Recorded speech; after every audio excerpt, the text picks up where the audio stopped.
2007, we are at the Presbyterian Church in Wabash, Indiana, on the corner of Miami and Hill.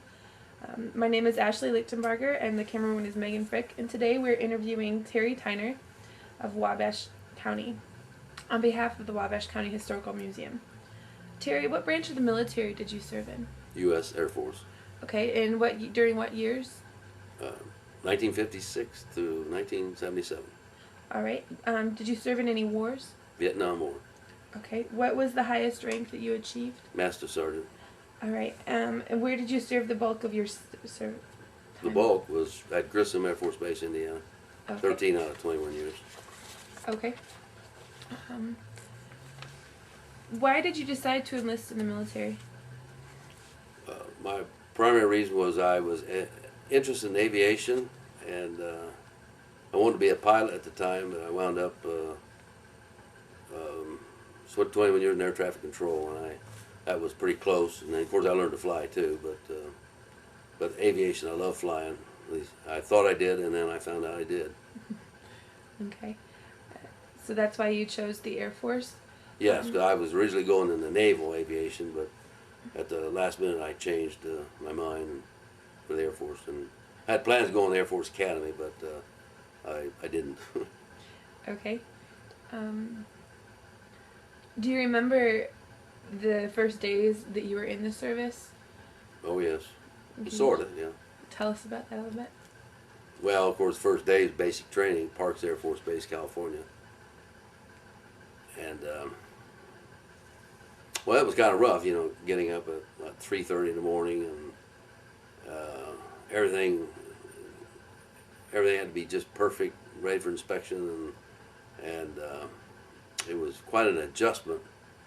The discipline was pretty good discipline, and marching, a lot of marching, and probably the worst thing was PT, physical training out in the PT field.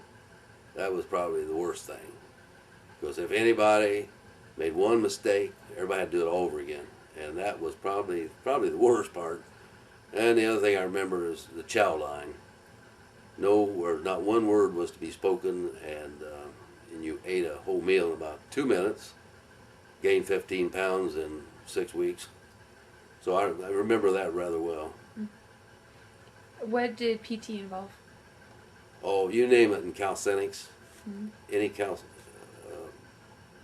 just name it, they did it. Push-ups, sit-ups, just everything in calisthenics, and you did lots of them.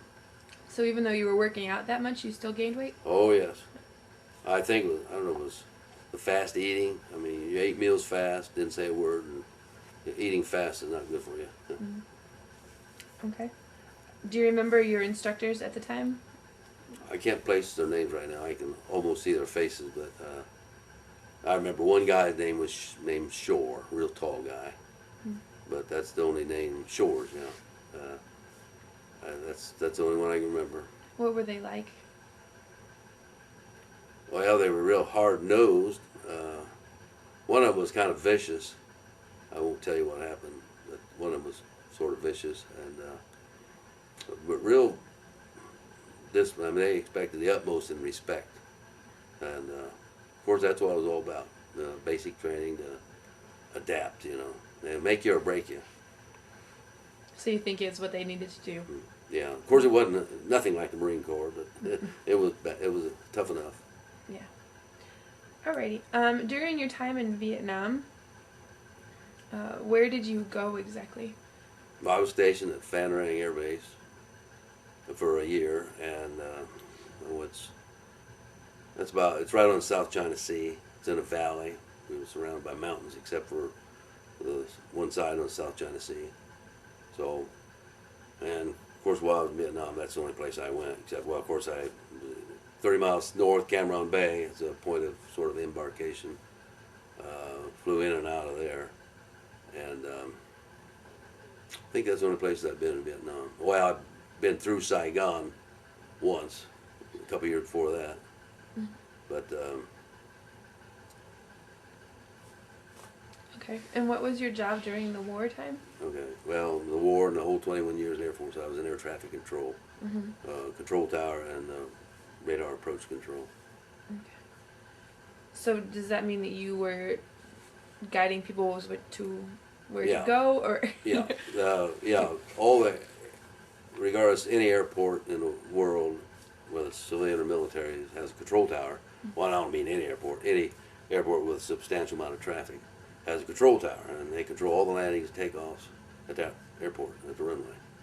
You know, the ground traffic and landing and takeoff, and then all the traffic that's in the terminal area, coming in, going out, is uh, at least on instrument flight rules, they're controlled by radar approach control, and they use radar primarily, radar separation and vertical separation. So everything going in and out is controlled, and that was, we told pilots where to go. okay?